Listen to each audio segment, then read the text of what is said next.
क्षेत्र के अंदर राजपूत एकता और प्रतिभा सम्मान समारोह का एक आयोजन रखा गया और समाज में फैली हुई व्याप्त कुरीतियों के लिए भी मंच के माध्यम से अभी हमारे सरपंच साहब महोदय ने भी कहा, तो मैं पिछले 10 सालों से हम लोग श्री राष्ट्रीय राजपूत करणी सेना कुरीति संस्थान के नाम से समाज में फैली हुई व्याप्त कुरीतियों के लिए समाज को जागरूक करने का प्रयास कर रहे हैं।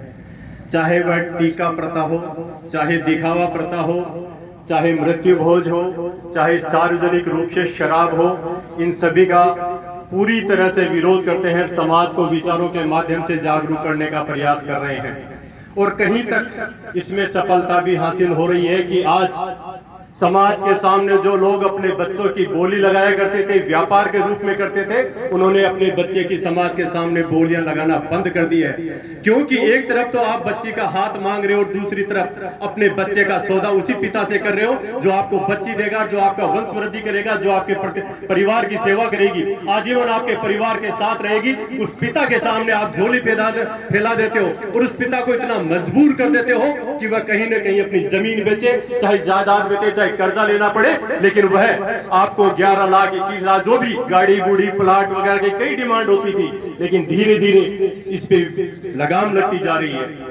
मृत्यु भोज के लिए भी हमने काफी प्रयास किया कि समाज में फैली हुई कुरीतियों के लिए कोई समय हुआ करता था जब गांव के गांव जीमा करते थे, लेकिन वर्तमान परिस्थिति ऐसी नहीं है कि आम राजपूत सक्षम है और वो गांव के गांव जीमा सके। मृत्यु भोज के अंदर एक तो उस परिवार के अंदर मृत्यु हो गई, शोक रहता है, दूसरी तरफ गांव के लोग आते हैं वहां पे जीम के चले जाते हैं। थाली के अंदर भी पगड़ी दस्तूर के अंदर कंपटीशन पैदा हुआ करता था कि समाज के अंदर जब भी बेटी उसके बेटी के ससुराल वालों में कोई मौत हो जाती है तो वहां पर वो लोग कोई 11,000 कोई 21,000 कोई 51,000 लेके थाली में डाला करते थे। अगर मेरा जैसा व्यक्ति कोई साधारण व्यक्ति है, अगर मान लो उसके पास में व्यवस्था नहीं है तो समाज के सामने उसको नीचा देखना पड़ता था। ये व्यवस्था में परिवर्तन भी समाज के माध्यम से हम लोगों ने प्रयास जारी किया है। हमारे गांव के अंदर पिछले 18 या 20 साल से मृत्यु भोज पूरी तरह से बंद है। थाली के जो मैं नाम ले रहा था कि जिसमें पगड़ी के दस्तूर के समय 11,000 21,000 या 51,000 डाला करते थे, पूरे गांव ने सामूहिक निर्णय लिया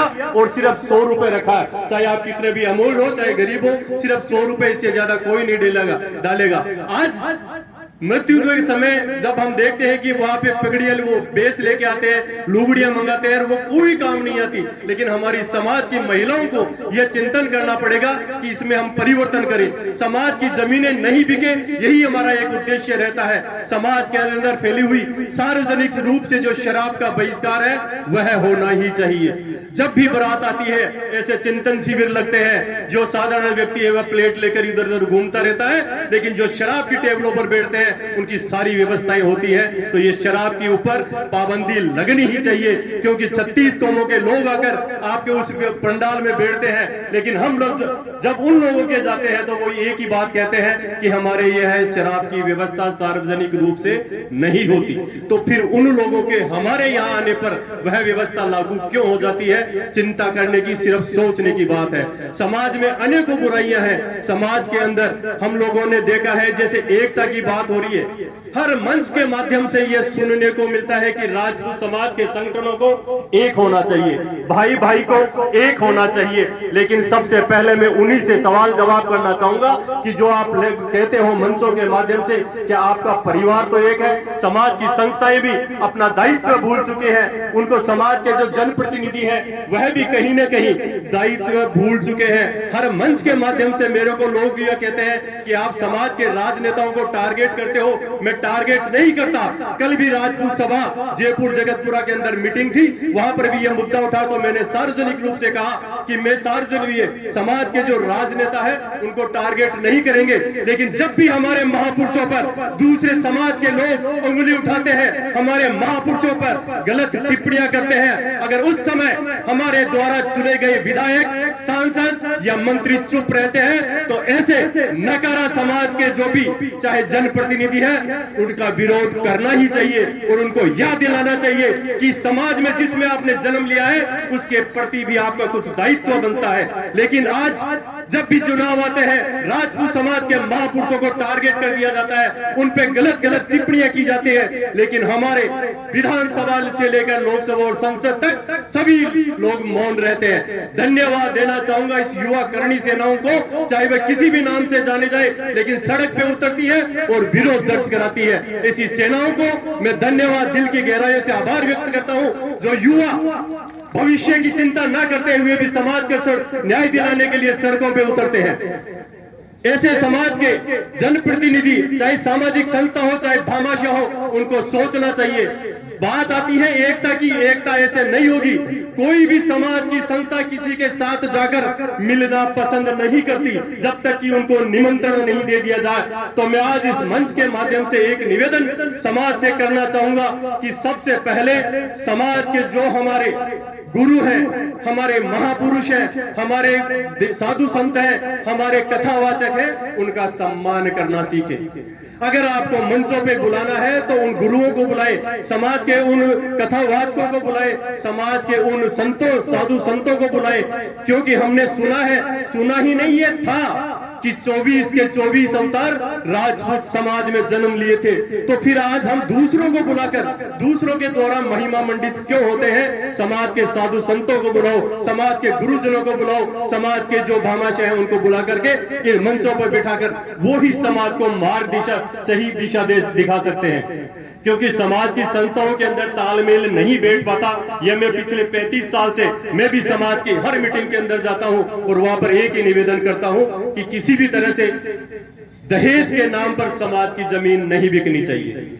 समाज में सिर्फ दिखावा प्रथा जब तक बंद नहीं होगा तब तक ये कुप्रथाएं हैं। जो प्रथा बनी थी, रीति और रिवाज बने थे, वो कुप्रथा, कुरीति और कुरिवाज बन चुके हैं। उन पर लगाम लगाना है तो सबसे पहले दिखावा प्रथा बंद करें। अब कई बार यह भी सुनने को मिलता है कि इतना बड़ा समाज है, बदलाव आएगा कैसे?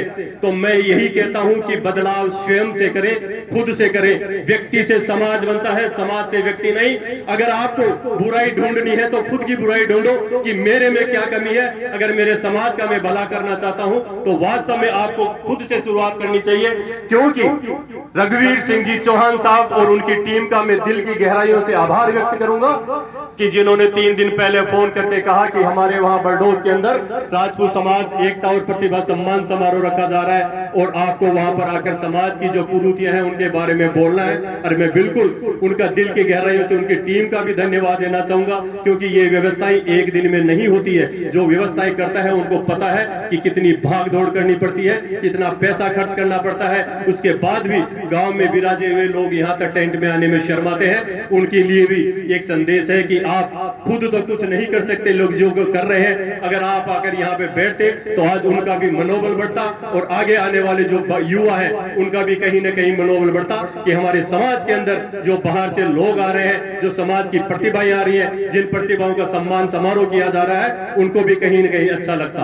पहले शादी के समय पीले चावल बांटा करते थे, तो मैं तो ये शुरुआत करना चाहूंगा वापस जितने भी अगर कहीं पर भी कोई आयोजन होता है, जिनको भी आप निमंत्रण पत्र देने जाए, चाहे अपने गांव में भी जाए, तो उनको पीले चावल दो। पीले चावल का मतलब होता था किसी बच्ची की शादी होती थी तो गांव में पीले चावल बांटा करते थे। उन पीले चावल का मतलब आज के युवाओं को शायद पता नहीं होगा।